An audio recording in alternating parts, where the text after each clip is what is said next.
Hey guys, and welcome to Adventure Prone 4x4. On today's episode we have got something that's been requested a couple of times, so I'm going to knuckle in and do it. But today I'm going to be showing you guys how to block your EGR. Now I'm going to be showing you guys how to do this on a YD25, D22 and a ZD30. I'm going to leave some timestamps there, and depending on what car you've got, I'll jump you through to the installation. I do want to talk about the EGR itself, why it's there, why you shouldn't block it, but how to block it if you do want to. So guys, the EGR is your exhaust gas recirculation system. Now what that does is it puts a small portion of your exhaust gas back through the engine in order to reburn it again.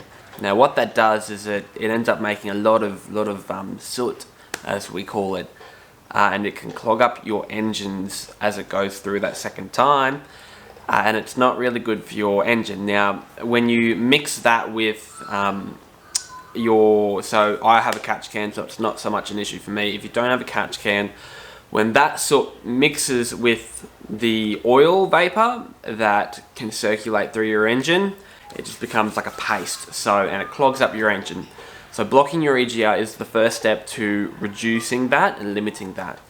Now, you shouldn't block your EGR for emissions reasons.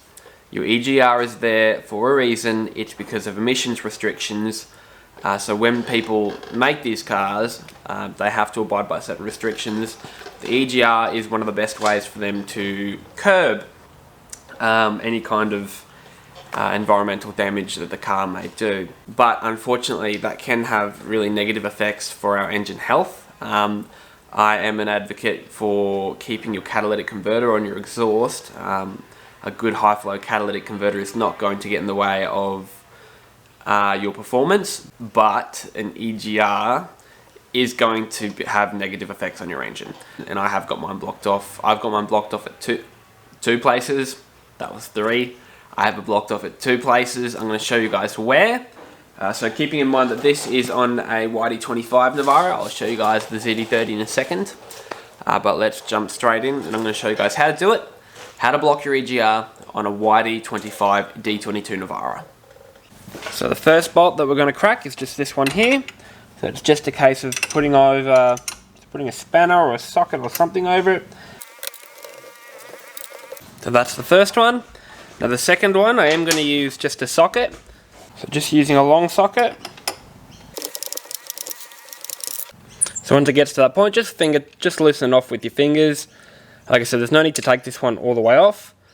Just give yourself a little bit of room so that you can wiggle the top end. There we are, that's good. Just pop that one on a little bit more. So for the next one,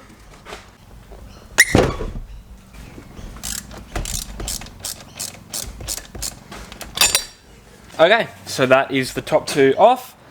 All you need to do now, and I am going to undo the top one first. The top of that gasket is probably going to swing out. Lovely. Don't pop that too close to the battery. There we are, so that's the gasket that's now come loose. So that has completely fallen out now. It's nice and loose. Well, it's not completely out, but that's it there. So making sure that you catch that bolt. That's the EGR plate that I've popped in there. Now as you can see, it stopped all that gas from going back through. So what you would normally pull out of that would be this. So that is the original. I did keep mine just in case, because I'm a bit of a parts hoarder like that. But that's what you'd normally pull out of yours from stock. And that is what you would put in, a clean one obviously, but maybe it's second hand, who am I to judge? But that is what you'd put back in, and that's what happens. It just stops all that gas from going back through, that exhaust gas. And yeah, that's it. So I'm going to pop this, I'm going to show you guys how to put this back on, and I'm going to walk you through how you should do it for a ZD30. So like I said, that pipe never disconnected because you never undid those bottom 2 bolts. What we're going to do is just pop that one through there, get that bolt ready. So pop the bolt through so that it can't actually go anywhere. Pop that through and just start to thread it so that it can't move. Good, but you don't want to do it up too tight, otherwise it'll clamp, or it'll kind of clamp down and you won't be able to swivel it if it's not properly aligned. Now going back and just popping that bolt back in. Now guys, keeping in mind, it is actually a lot easier if you do decide to take out your battery. It is really easy, but I just, yeah, did not do that, didn't think that far ahead. So, lovely, that's both of those back in. I'm going to go through and tighten up both of them.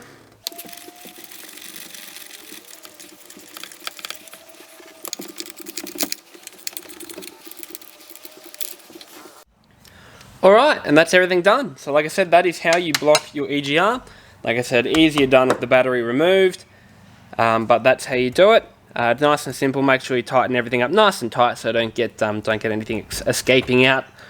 But that's it. So let's go and have a look at the ZD30 Navara, and I'll show you guys where to block the EGR off for that model. So just keeping in mind as well that a ZD30 Navara blanking gasket for the EGR will not fit a YD25. So make sure you get the right one wherever you buy it from. Alright, so here we are over with Mort's car, and I'm going to show you guys how to do the EGR on the ZD30 Navara. So on the ZD30 Navara, that is your engine. Now your EGR sits over here, so that's the EGR pipe there, and that is where the gasket is going to go on this top section here. So what you need to do to remove the EGR and to get that gasket in, there is a little bolt there that just connects to some cables. I don't think I can, yeah, that one, that's the bolt there, so that's just connected to some cables just to hold them in place, and down below there's two bolts down below as well.